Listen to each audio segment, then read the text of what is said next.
I work with drawing, sculpture, and video also. I make drawings, mostly watercolor. These in the back are actually chalk drawings that I fixate. I'll put some blue here, for example.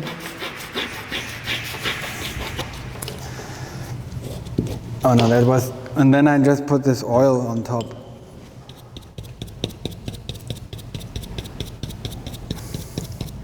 I don't know why I say just.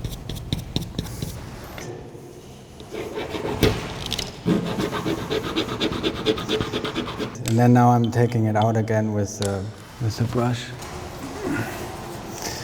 But that is somehow, it's weird with this motif, which seems to be so fixed. But I like to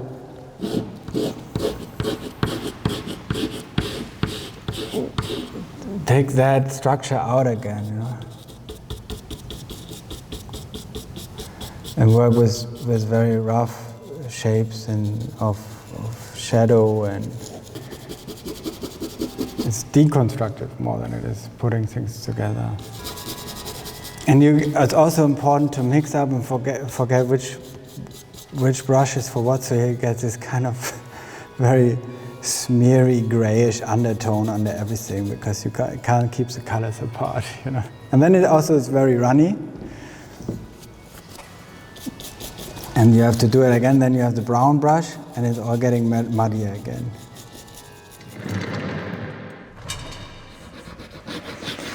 So, you know, like a cannon firing. Maybe I don't know where I took it, but I've seen it so many times, and I also like went to the Technical Museum in Berlin, and they have all these, like this, it's such a genre, the ship, you know.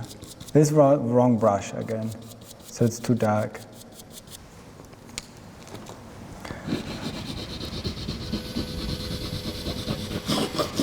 That's nice.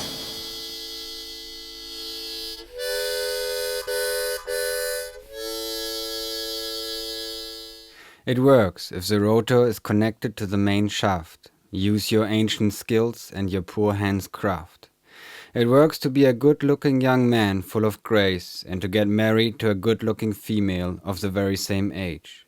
It works in the shops and in all of the malls. It works when you cut off your microscopic balls. It works with sad early risers and with happy midday sleepers. It works when you fuck 5 times a day. It works with solar energy. It works in Norway with a long delay. It works if you put the wax before you actually hop that wave. It works with repetition, and it works with your right shoe, and it's good for your abdominal muscles. Oh, fuck those too. It works while you roast a piece of pigeon on a candle in a tin, while super vulgar people are puking and celebrating. I think I mean, it's like over-narrative formats I'm interested in, like figurative sculptures, like little animals, kind of comforting or discomforting narrations, educational narrations, like illustrations for school books or for historical books. I worked with kind of resentment-based figures who are like kind of in their rants, like lost to reason or lost to kind of community, or I don't know, like so that is, and that is something that is ridiculous, but it's not a humor that I would like, oh, let's answer this with a little bit of fun. But that is also a very tricky thing, because I'm pro-entertainment. I have such a ball out all the time, you know, and so I think it is a generous thing to entertain, or to, I think it's very present in the writing that I try to generate some kind of entertainment out of this highly neurotic figures in these lyrics, in these texts.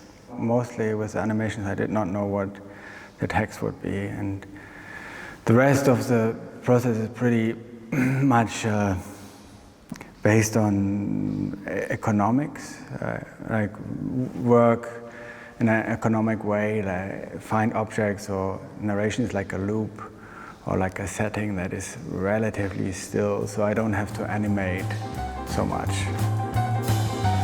Things ahead might be not for me, but from my place it's hard to see, so I'm going and I'll deal with it. Cause staying here I feel like shit. I'm so lost now, but I'll find a way, and I no longer want to stay.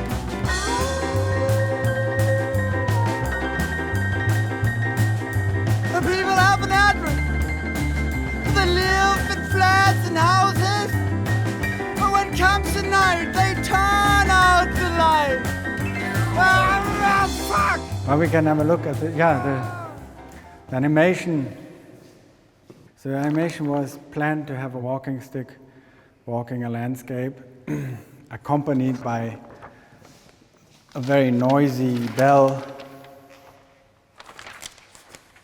And these two are kind of in a dialogue about the change of the landscape that they both do not recognize anymore. Basically, this one is a little frustrated about the loss of everything, and this one is announcing the arrival of the new. Well, I scrapped it. Maybe next time, I don't know. I always wanted to be more in a reactive state and not in a planned state. I was very lucky that that I work with galleries and also institutions that were open to these processes. But it's obviously annoying. It's very. It's also for me. Yeah, I don't know. Probably at some point the word identity comes in, and the identity of the space, my identity. How if there's the overlap, or if it's just me going into the space, spreading my identity and then withdraw again, or if I can take things in, react. I want to do just to these changes, or me changing, and not trying to hang on to these ideas that I half-assed formulated 5 years ago or something for some kind of application situation, or the thing where you think now I got it, and then it's gone. I think this is also Christiania wood. I think it's an old floor. And making it a little bit more sculptural, or very a little bit floaty also from the wall. This one is a factory floor, I think. It's very heavy.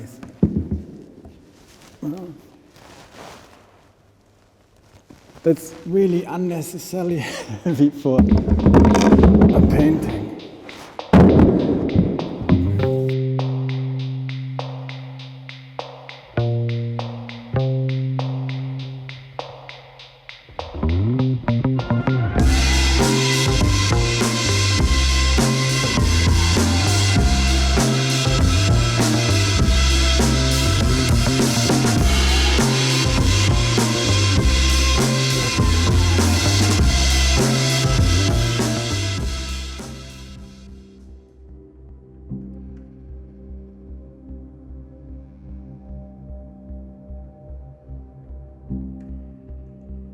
We had a minimal set design that designs these walls that you can flip and build different structures from.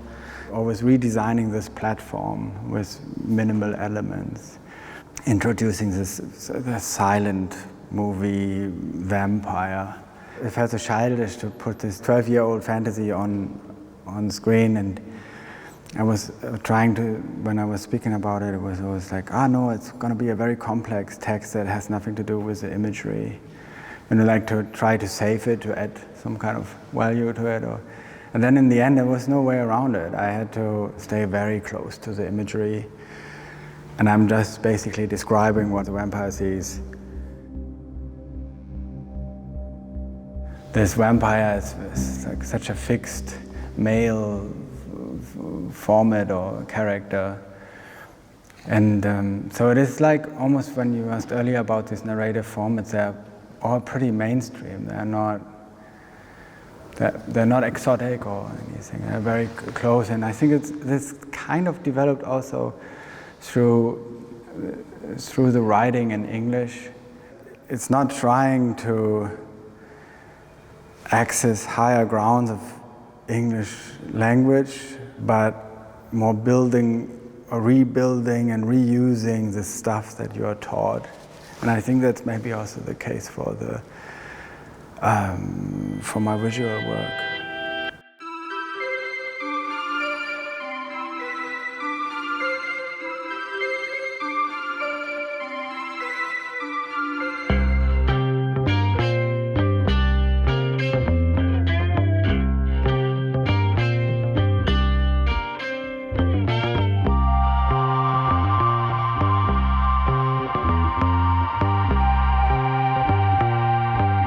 This is in a brick factory, and I was working there with local clay. It's a company called Ströer, and I made these models kind of, I don't know if these are tests for those or those are tests for those, but it's a totally different scale of working. They gave me a ton of clay, and I had a kind of endless supply of it. The kilns are, I think, 176 meters long and fire all day, all week, and they burn 100,000 bricks a day.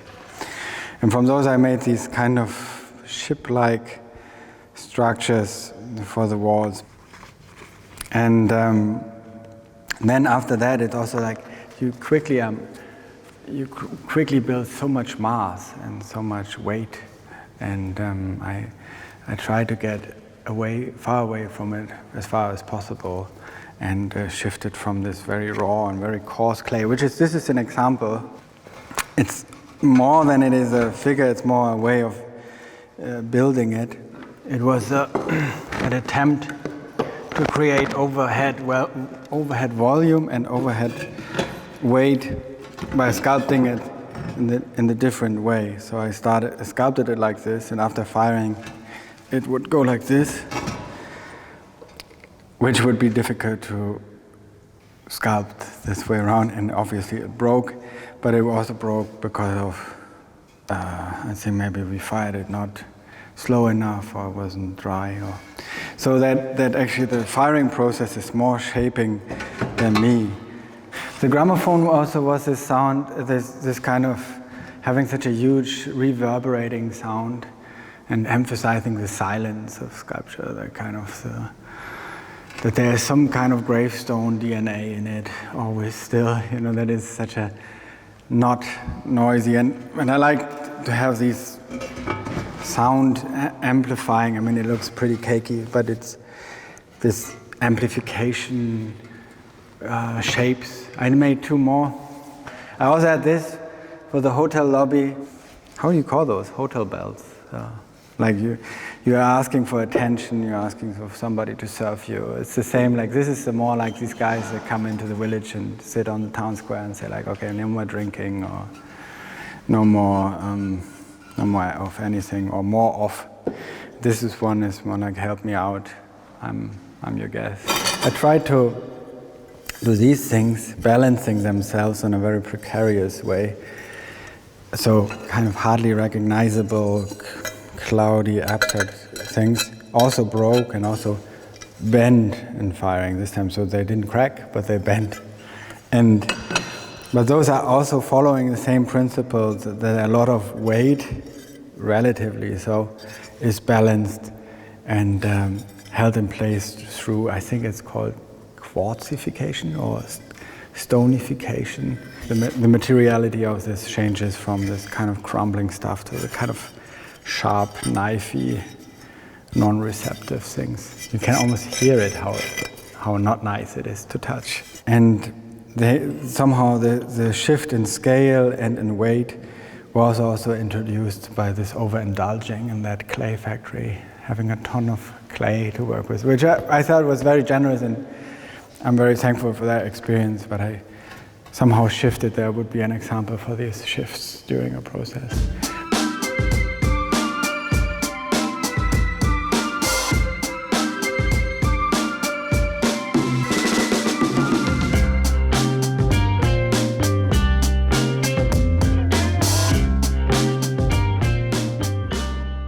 I don't think it's ironic. I think it's more really, I think it started a little bit when I did very small shows in very rural spaces in West Germany somewhere, and I would kind of refuse to import the big city, urban, abstract works or like art, you know, they're like not bring in, instead of bringing in cooler works, not in terms of temperature, and also in terms of like, look at this, you might not get this now, but it's from Berlin or something, and then this, I try to refuse that and going very local in these and coming up with like kind of figures that were more provincial. I think that was a big topic for me. Provincial, also I am from a very small town, and sticking to that instead of being part of a glamorous scene. It's so general, but I think if I try to let things access or influence my work, I try not to be like completely shut down or like, and on a personal level, you know, I try to have that idea that it is still receptive.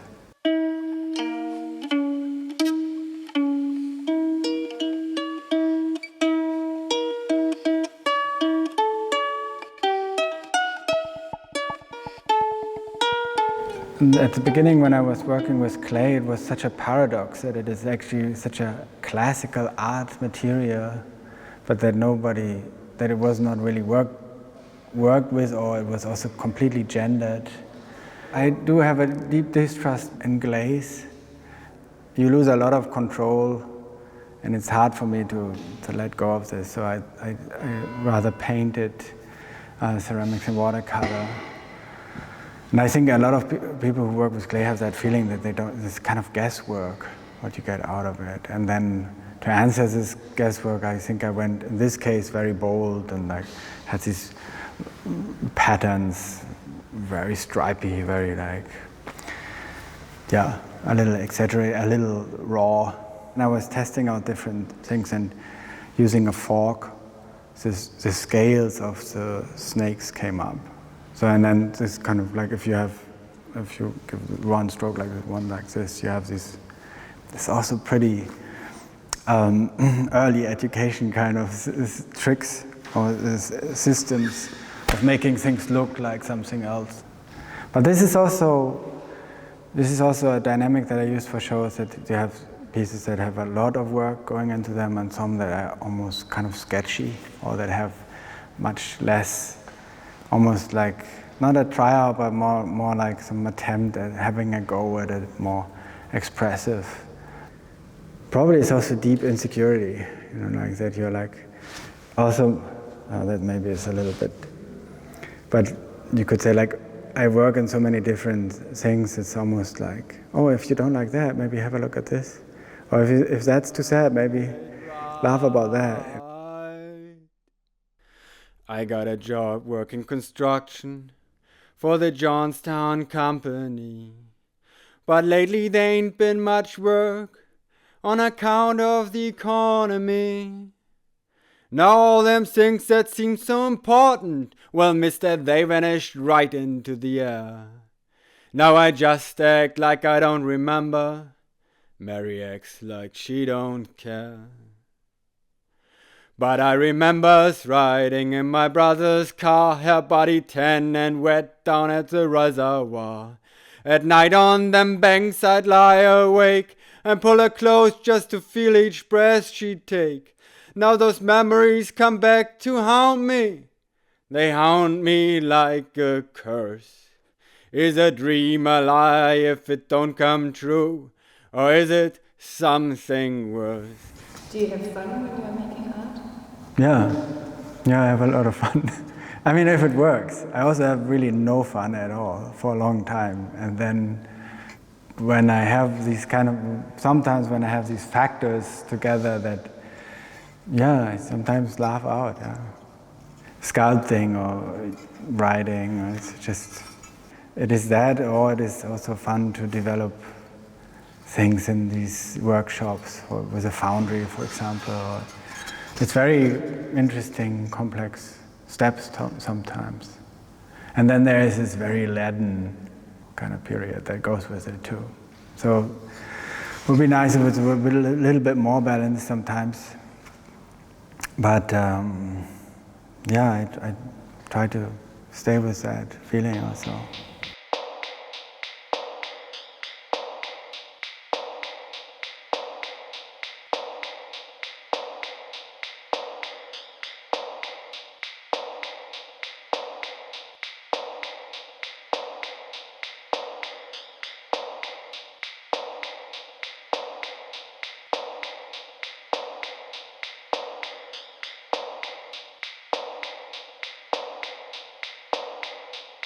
Thank